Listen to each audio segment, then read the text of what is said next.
So we now proceed to part 2, which is conducting a basic marketing analysis.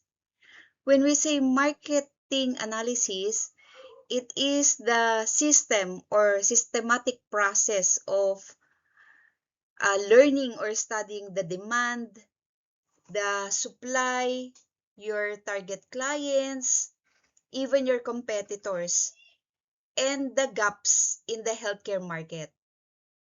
It helps you or it will help you determine whether a proposed service will answer the actual needs of your target client.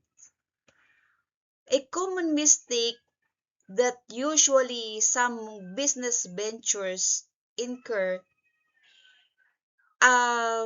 is to begin with the question.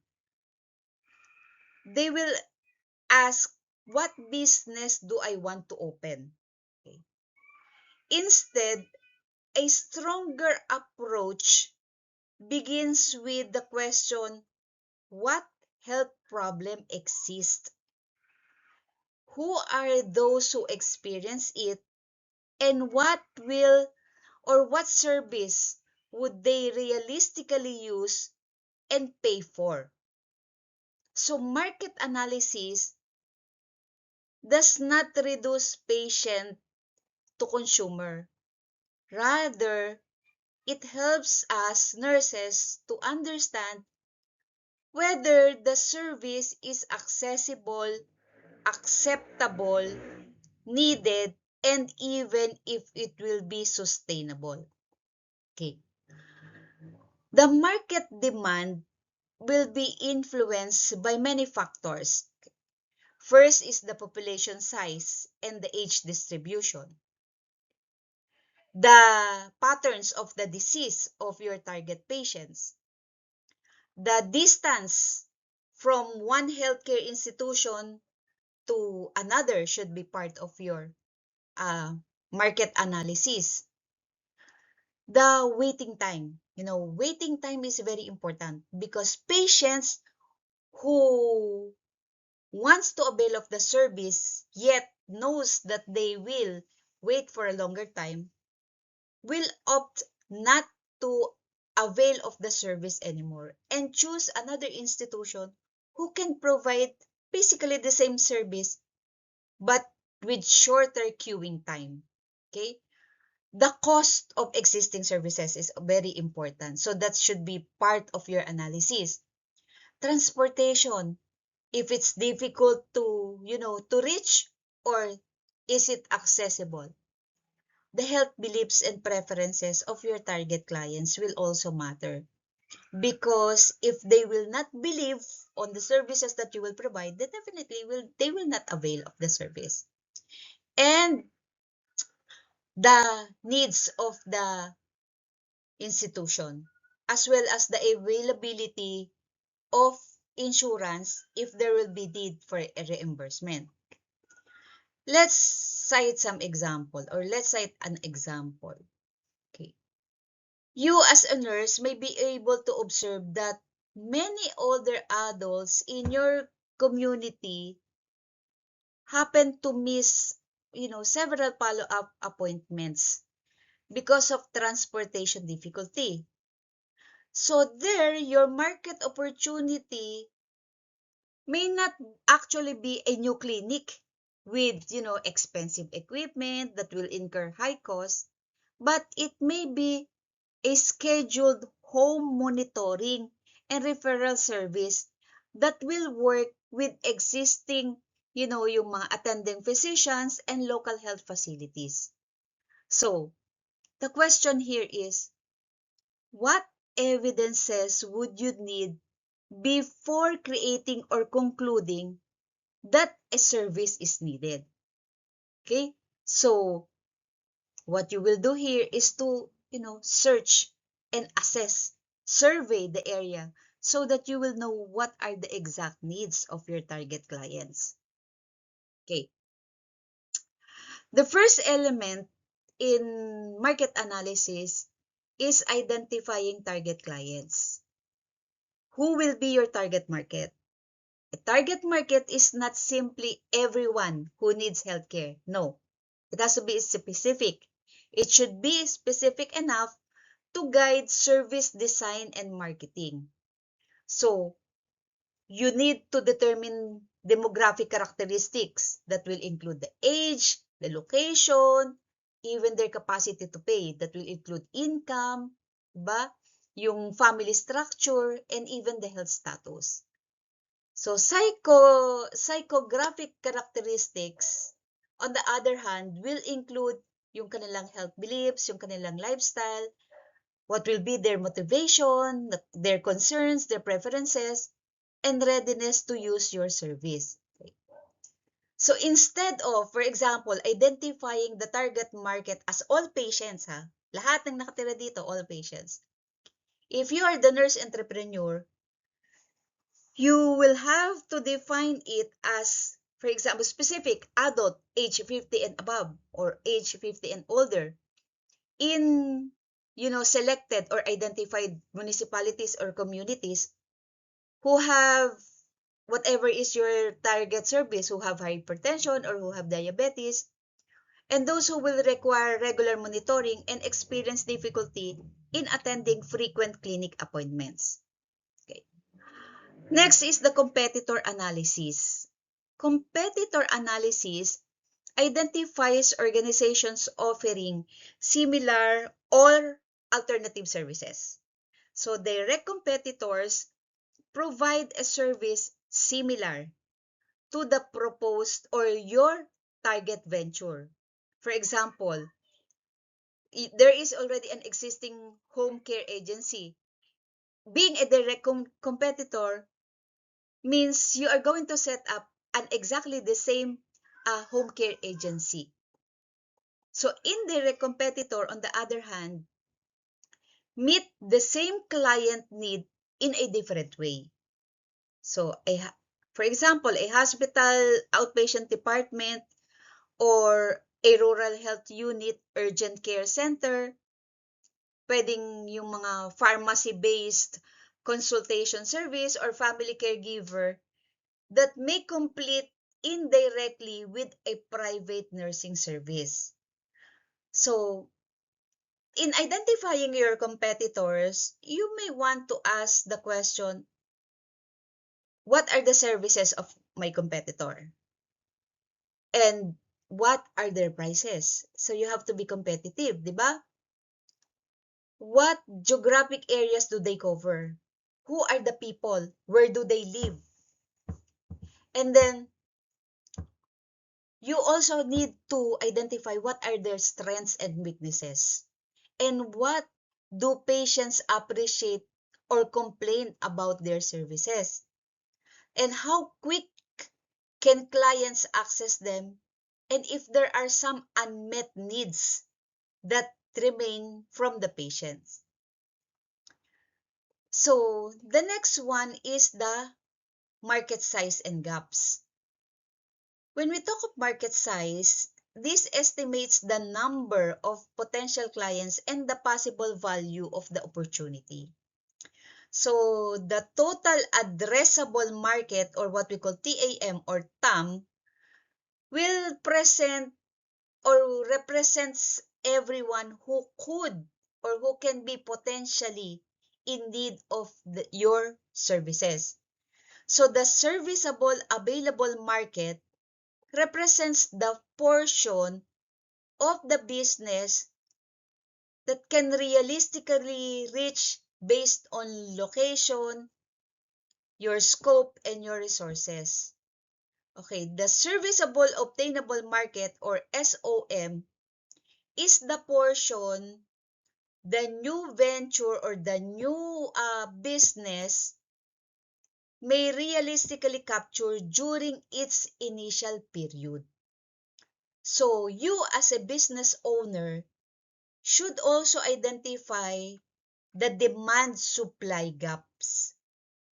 This will occur when the need for a service is greater than the available capacity to provide the service, or when existing services are inaccessible or not accessible not affordable, inconvenient, or poorly matched to the needs of the client or to the actual needs of the client. Okay. For example, so if there are 5,000 adults in one municipality that could potentially benefit from the chronic disease monitoring, that may represent the broad market because the total is 5,000. However, if the new business can initially serve only for example, three communities, three barangays, and only serve 150 clients per month, so the initial obtainable market will become smaller. This realistic estimate is more useful than claiming that all 5,000 people will be your potential client because, analyzing your market will help you determine whether or not the business will be viable or that you will gain profit from it. You do not just consider the total population in the area, but what you will consider is the total of population of the people who will require your services. Okay. So, in doing this, to make it simple, you do a marketing profile. So, in market profile, you should identify who are your target clients, what are their health problems, will there be any existing alternatives, what are their unmet needs, your proposed solution, and your initial service area. Okay, that will make everything in order.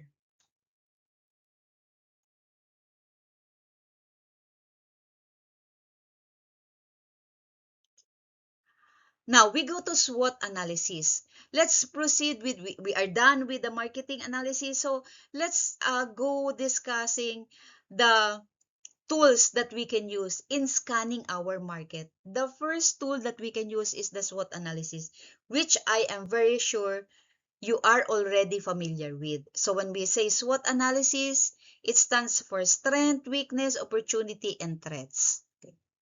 Strengths and weakness are internal factors. They are characteristics of the business or organization that can possibly support or can also limit the performance. Opportunities and threats are outside, external. The organization may not control them directly, but it can help prepare and respond to possible problems. Our clinical expertise will be a major strength if we choose nursing entrepreneurship or if we want to become nurse entrepreneurs. We often understand patient needs, the care coordination, we can also do health education, and the practical barriers that are encountered by the patient and the family. Okay, patient trust, evidence-based practice competence, and professional networks may also create our competitive advantage. Okay. For example, a nurse with experience in diabetes education can use this in venturing. He or she may develop a structured coaching service that is more important or more patient-centered and clinically credible than a generic wellness program. Because when you establish a generic wellness program, you are not targeting a specific client. Okay? So, on the other hand, weakness may include the limited knowledge of, accounting, marketing, business law, procurement, or sometimes human resource management. So, you may also have limited starting capital or maybe highly cautious about financial risk. Dalawa lang yun eh. You are very risky if you have the capacity. On the other hand, on the contrary, you may be highly conscious naman if you have very limited financial capability. A weakness, remember this, that a weakness should not be permanent. It should not be a permanent deficiency. It should be addressed through training, mentoring, partnership, by delegation, or by hiring a professional advisor. That is, if you have the capacity. Okay. Opportunities are favorable external condition. Example of this will include the increased demand for home health care or the increasing number of telehealth or the leveling up or greater interest in preventive care of families and patients. Opportunity din yung mga aging population, the employer wellness program, and new partnership with community organizations. Threats, on the other hand, can include strict regulation, competition from large health systems because they have more resources, more connections, and more more staff and employees to manage the business or the venture. Aside from that, threats can also be the changing reimbursement policies of the HMO. Previously, it's immediately after the service is provided, they will pay. Now, when they change it, it becomes 30 days or 60 days, to which you cannot revolve your capital cannot revolve. So it will be stuck on these insurance agencies because they change the reimbursement policies. Inflation can also be threats because when there is inflation, then people will think of carefully of the value of their money. Instead of availing service, some people may think, oh, ako na lang, kaya ko na to. Okay? Another threat will be cybersecurity risk. Here in the Philippines, we are very particular about confidentiality. So, we have to also consider cybersecurity risk as our threat for us to be very careful, okay? And the difficulty recruiting qualified staff. You have all the ideas, you have the very bright ideas, which is very viable, but the problem is, I cannot do it alone myself. I need more staff to do this, but the problem is, I cannot find the qualified staff to do it. So, it's going to be a threat also. Okay, so how do we turn this SWOT analysis into strategy? So if the ventures or if your target or your business plan or your dream business strength is the clinical expertise and the opportunity is growing demand for home-based chronic care, the strategy that you can use is to launch a nurse-led chronic disease monitoring services. So if the weakness is limited financial knowledge, what you can do is to find a partner or find a partner who is an accountant. Then after that, go with the funding. Okay. So, what do you think will be your SWOT analysis with your target venture which you are going to present? Okay. Another scanning tool is what we call the PESEL analysis. PESEL analysis examines the macro environment surrounding of the business. PESEL means political, economic, social, technological, legal, and environmental factors. These factors, these factors may be outside of the business. It is outside your business direct control, but they can strongly influence the demand, the cost, the access, the regulation, and the service delivery. Political factors include healthcare reforms, government funding priorities, public health programs, policies in terms of licensing, and local government support.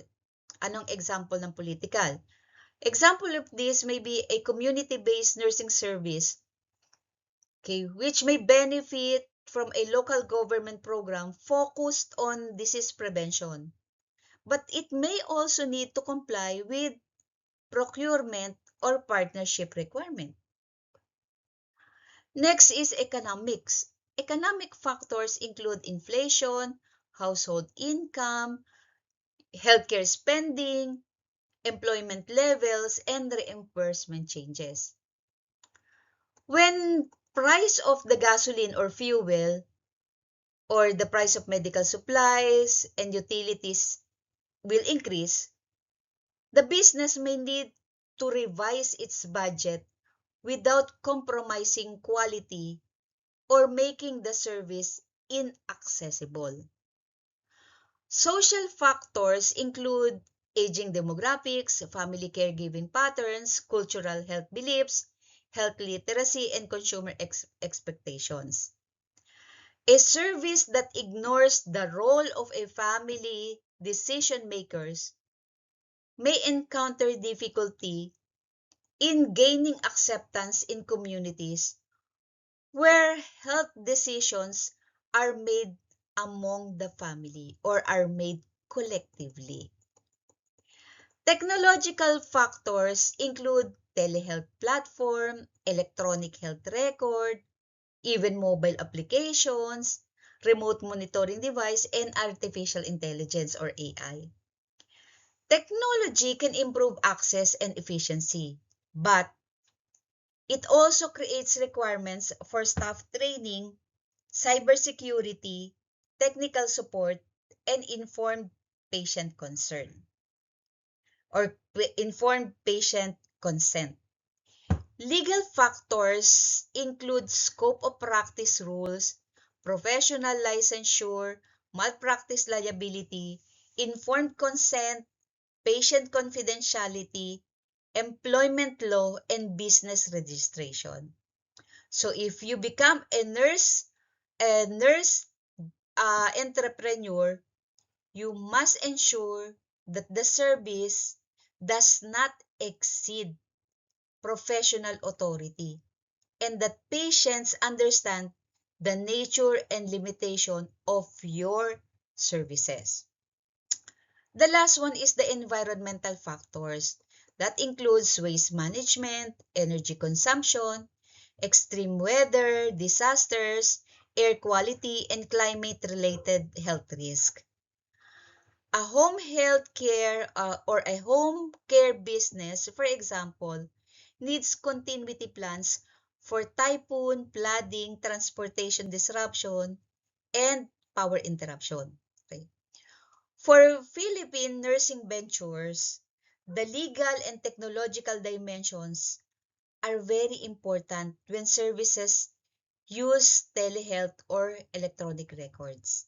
So, patient information should be collected and processed lawfully, securely, and only for legitimate purpose. Okay.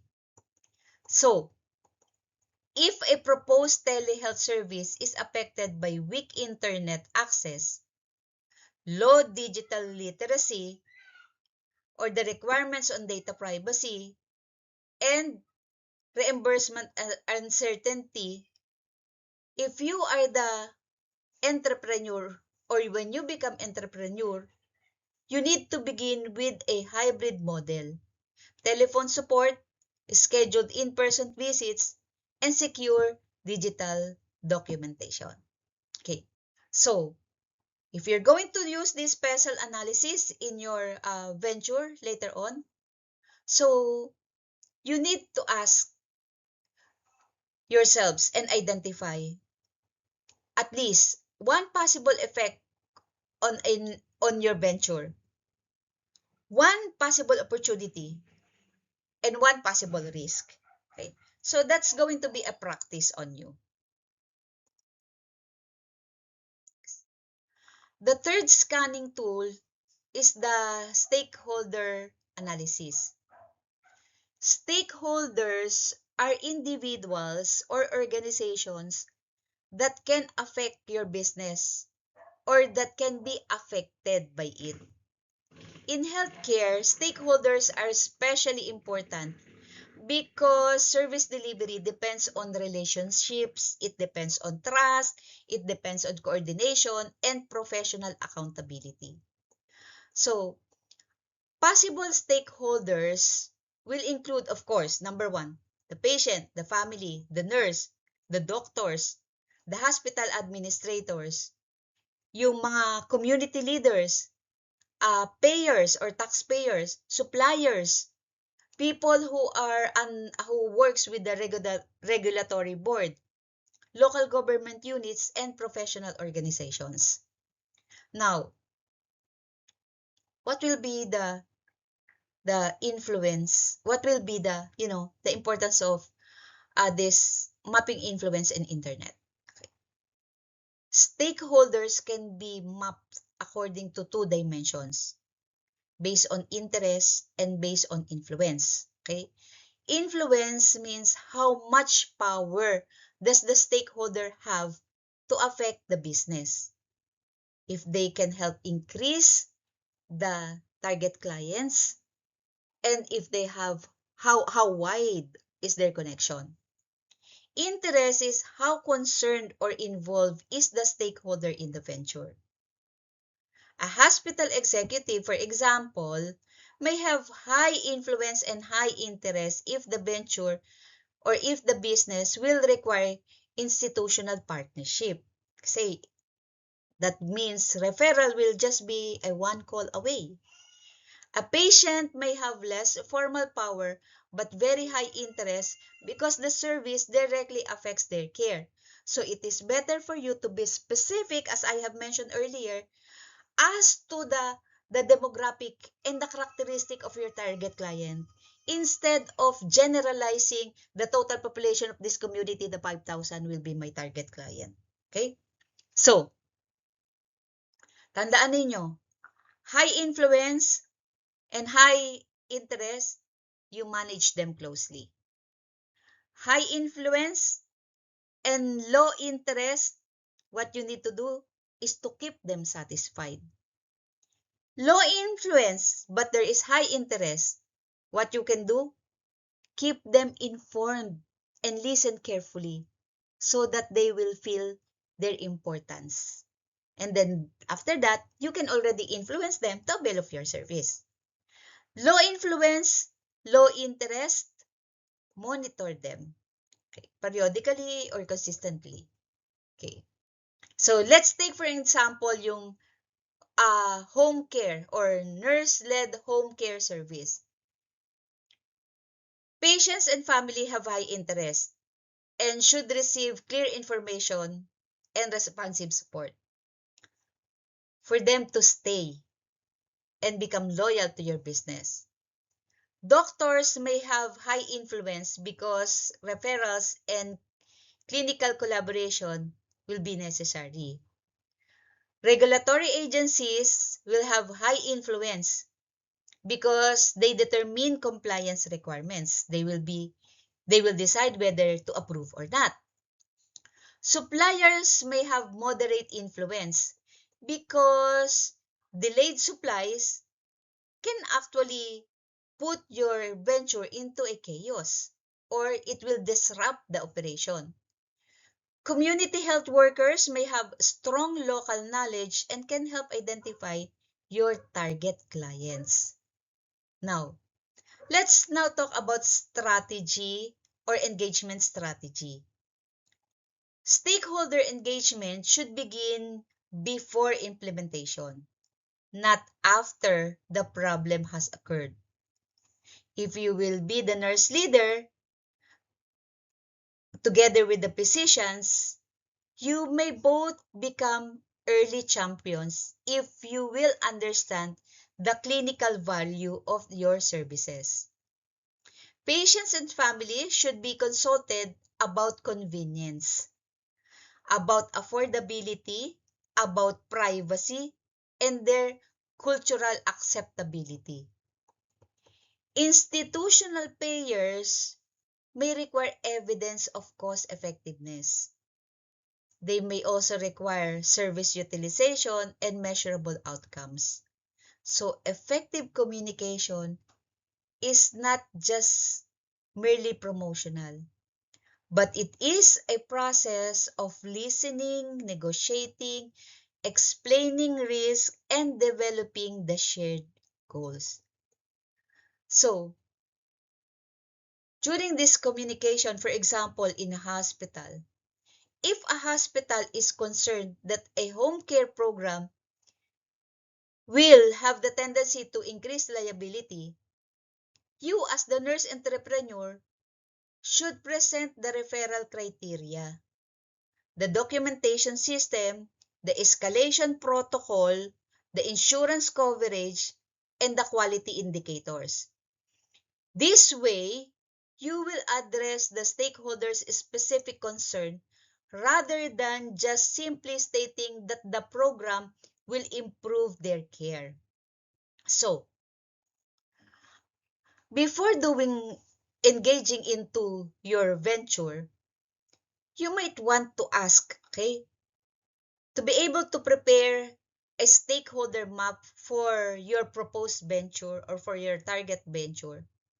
So for each stakeholder, they should identify or you should identify what are their level of influence, what are their level of interest, what are their main concern, the engagement strategy, the desired outcome of the relationship. These things will help you determine whether or not you will be able to serve the needs of your stakeholders. So remember that a sustainable healthcare innovation will depend not only on a good idea or an advanced technology, but it will also depend on collaboration with your patient, with the frontline workers, with some leaders, with your possible professional partners, even regulatory bodies, because we have to make everything legal. So in nursing entrepreneurship, relationship building is part of the business model because trust and coordination directly influence adoption and quality of care. Okay? So, now the question is, how will you apply this business planning and market scanning tools to your nurse entrepreneurship project? Okay? So that concludes our lecture for this week. Thank you again very much for listening.